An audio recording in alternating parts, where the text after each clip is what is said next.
அரிசிலா உனக்காக அம்மா என்னென்னலாம் சமைச்சு கொண்டு வரேன்னு இங்கே பாரு. நீ தான் சொன்னீங்க வாழை இலையில உட்காந்து பெட்டில் சாப்பிடணும்னு சொல்லி, அந்த மாதிரி ஒரு வாழை இலை கூட வச்சுக்கிறேன், தண்ணி சுட தண்ணி வச்சு. வணக்கம் செல்ல குட்டிகளா, நான் மேரிமா பேசுகிறேன். சீலா 2-3 நாளாக ஹாஸ்பிட்டலில் இருக்குது.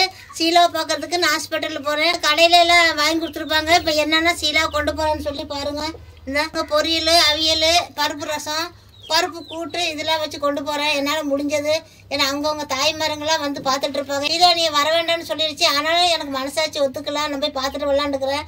ஆடுகள்லாம் கட்டிட்டு இலை கொண்டாந்து கட்டியிருக்கிறேன். இன்னைக்கு ஒரு நாளைக்கு சீலா கூட இருக்கலான்னுக்கிறேன். கோயம்புத்தூர் பெரிய ஆஸ்பத்திரிக்கு தான் போயிட்டு இருக்கிறேன். இப்போ போனால் தான் பஸ்ஸை பிடிச்சி போக முடியும். செல்லக்குட்டிகள் கடையில் சாப்பிட்டு வாயில் சப்பி எழுந்துட்டு போயிருக்கோம். ஏன்னா வீட்டு சாப்பாடு சாப்பிட்ற மாதிரி இருக்காது. அது பொழுதுனைக்கு வீட்டில் ஏதோ ஒன்று செஞ்சாங்களான்னு கேட்டிருக்கோம். இன்னைக்கு ஞாயிற்றுக்கிழமை நாள் வேறு. போன வாரம்லாம் இங்கேருந்து நான் நல்லதெல்லாம் செஞ்சு கொடுத்தேன். ஆனால் இந்த வாரம் வருங்க அதுக்கு பிடிச்சது காய் குழம்பு இந்த மாதிரி ஐட்டங்க தான் போகுது. ஏதோ ஒரு ரூபாய் கொண்டு போய் கொடுக்கல. அம்மா எல்லாமே தாய்மாரங்க வந்து விட்டுறாங்க. இனி வேண்டான்னு தான் சொன்னிச்சு. ஆனாலும் கூட எனக்கு மனசாட்சி ஒத்துக்கல. போய் பார்த்துட்டு வரேன். போயிட்டு மறுபடியும் திரும்பி வரமாட்டேன். அங்கே இருந்து நாளைக்கு தான் வரும். ஒரு நாள் ஃபுல்லாக அது கூட இருக்கலான் இருக்கிறேன்.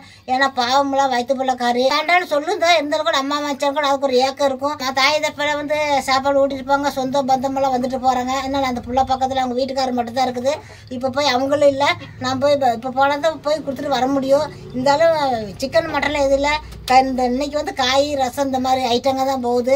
எப்படி முடிஞ்ச சாப்பிட்ற முட்டை வேணும்னு வேக வச்சு வச்சிருக்கிறேன் சாமி.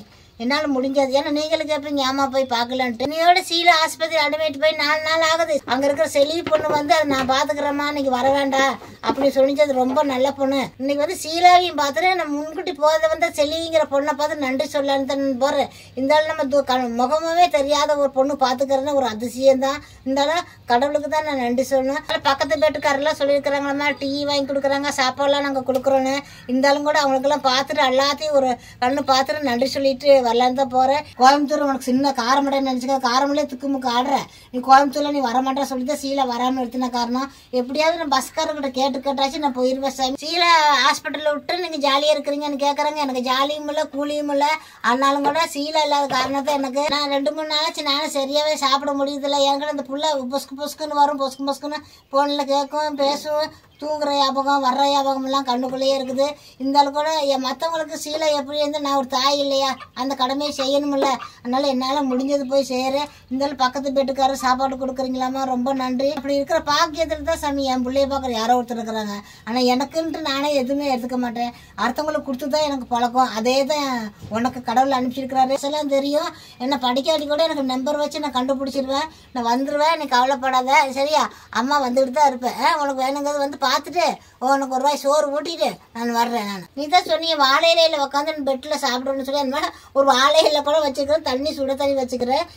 இதெல்லாம் இப்போ சூடாக தான் இருக்கு. உனக்கு 3 நாள் அம்மா வரலன்னு வருத்தப்படாத. கண்டிப்பாக நான் வருவேன். உயிர் இருக்கிற வரை நான் உனக்காகத்தான் வாழ்றேன். இவ்வளோ நாள் உனக்காக வாழ்ந்தாச்சு. இன்னும் யாருக்காக நான் வாழ போகிறேன் சாமி? உனக்காகவே தான். யாரோ நீ தூக்கி வீசினா கூட நான் உன்னை தூக்கி வீச மாட்டேம்மா சரியா. எனக்கு நீ வேணும். உனக்காகத்தான் ஒவ்வொரு ஹாஸ்டலும் ஏறி இறங்கிட்டேன். இந்த கோயம்புத்தூர் ஆஸ்பத்திரி என்ன எனக்கு பெருசா சொல்லு பார்க்கலாம்.